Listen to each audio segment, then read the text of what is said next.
cover some basic steering wheel controls first. On the left-hand side are mostly radio controls and the ability to utilize your Bluetooth connected device. These arrows in the upper left can switch between different audio tracks or radio presets. It will not go between different radio stations in order.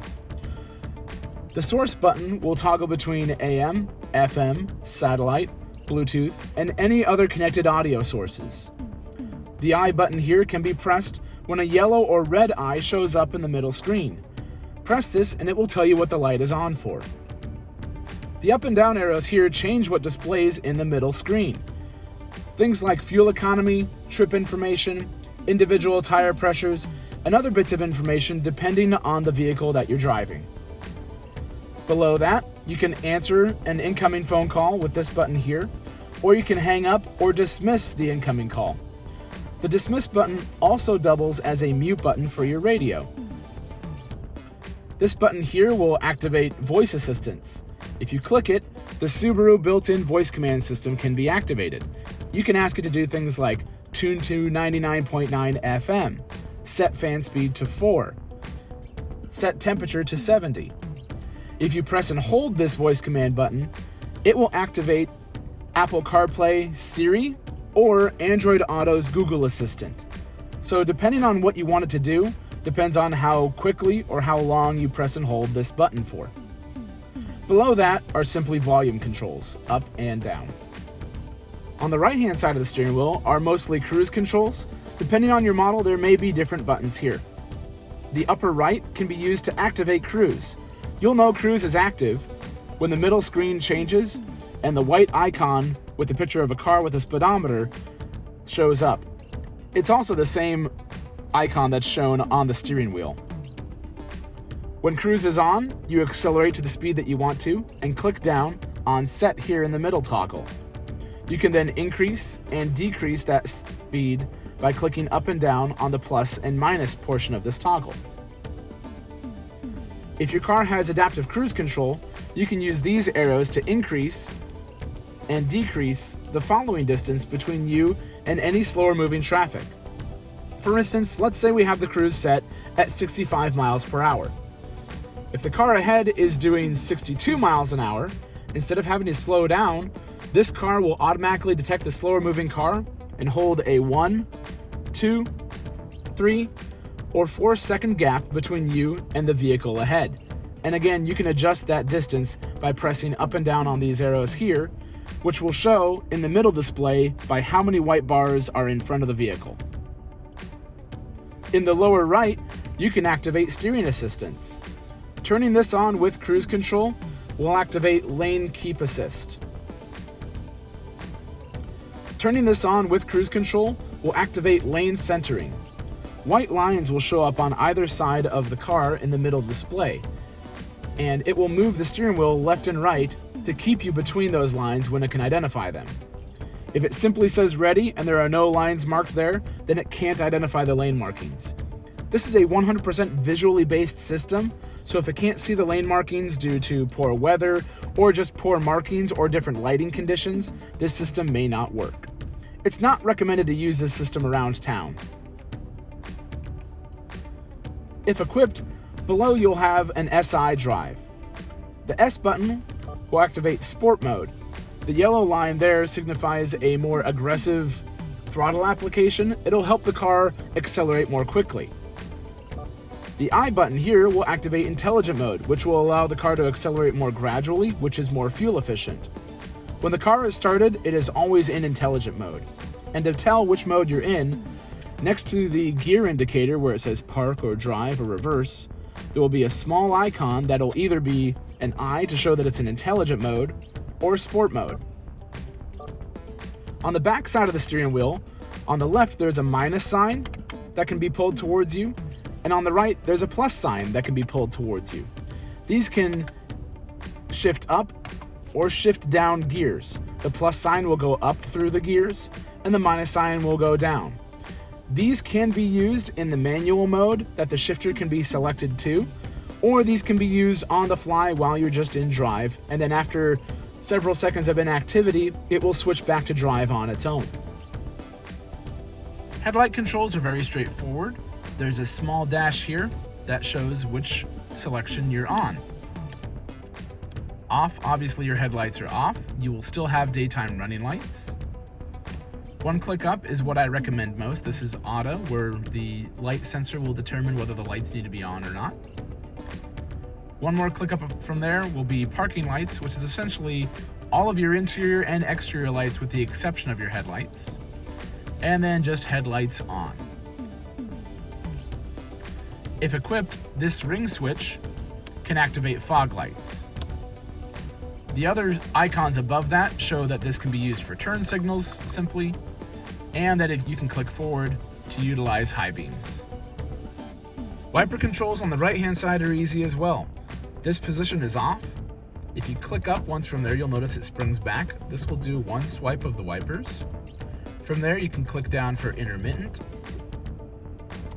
on full, or on full high.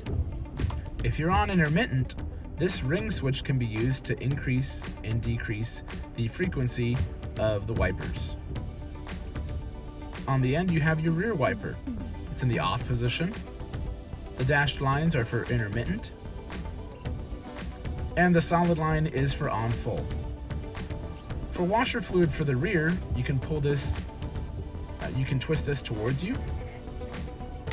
And for washer fluid for the front, simply pull the whole thing towards you. Let's go over basic controls for the main screen.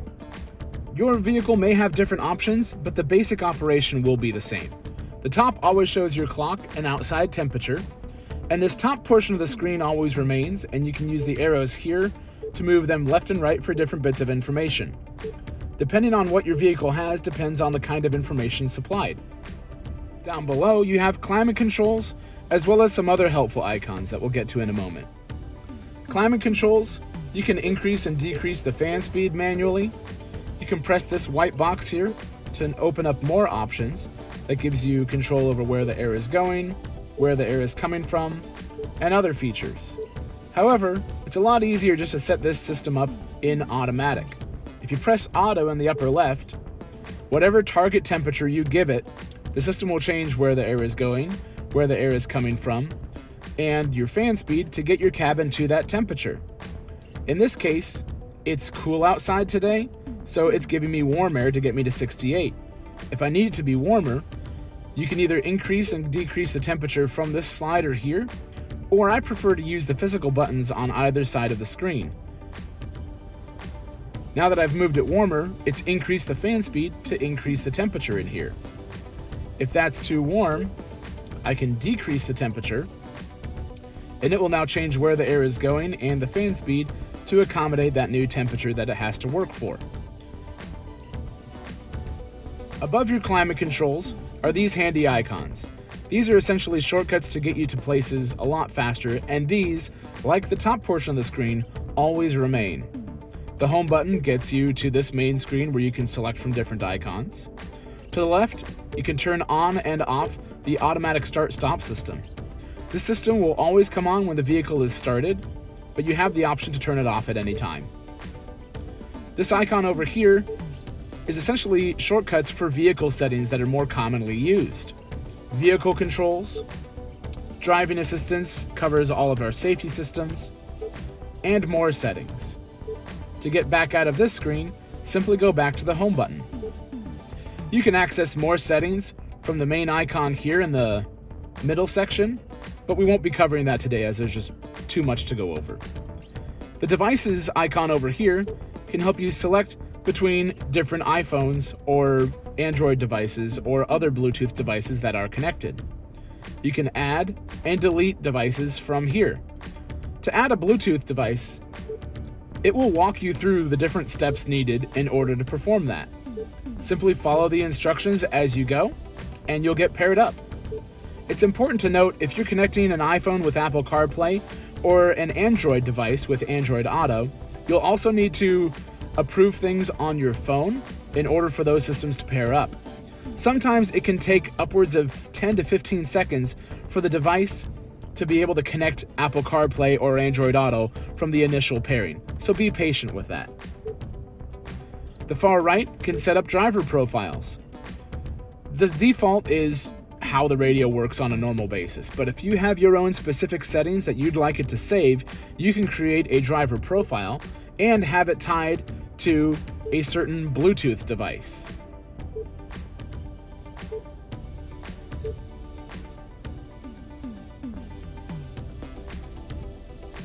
The main portion of the screen is pretty self-explanatory.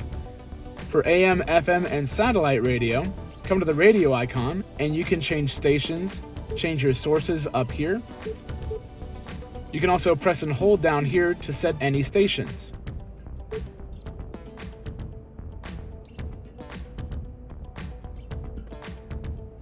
You can use the tune dial over here to tune in stations, and then press and hold when you'd like to save one.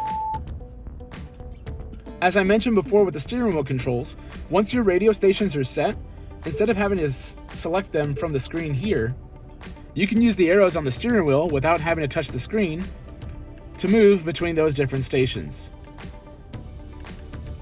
Media covers everything that's not a radio device. Media covers everything that's not a radio source.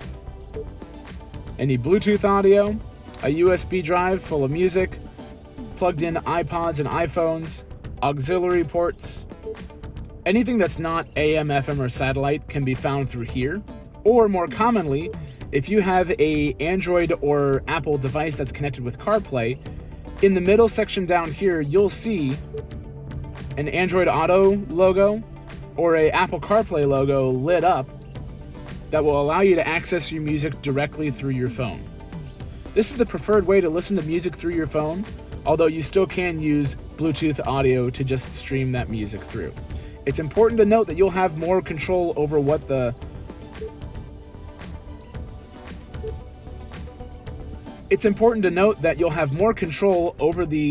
app that you're using for that music by utilizing Apple CarPlay or Android Auto. The phone icon on the upper right will bring up a connected device. It will show recent calls, favorites that you've saved within the radio, not favorites that are saved to your phone, and all of your contacts in your phone book. When you connect a device, it will ask you to download the phone book to the radio. This system will automatically update itself as you make changes on the phone. You can't delete or add phone book contacts from the screen. It must be done from the device. The next time the vehicle is started, it will automatically check for any changes and make those changes accordingly to your stored phone book. The apps icon will bring up Apple CarPlay, Android Auto, My Subaru, which will allow you to set service appointments or contact roadside assistance, and Travel Link if you have an active Sirius XM subscription. Things like weather, parking, you can follow different sports teams or leagues, things like that.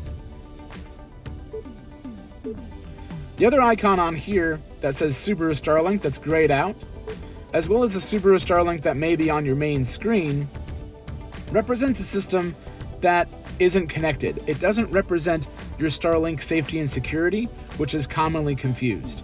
Check the link above to see a handy video explaining Subaru Starlink. If you don't want a grayed out icon on your screen, you can press and hold any of the active icons to move things to different screens. In this case, I can move this Starlink app to the other screen. Press the home button to exit the edit mode. Car info will show you different information about what the vehicle is doing, and you can set yourself maintenance reminders.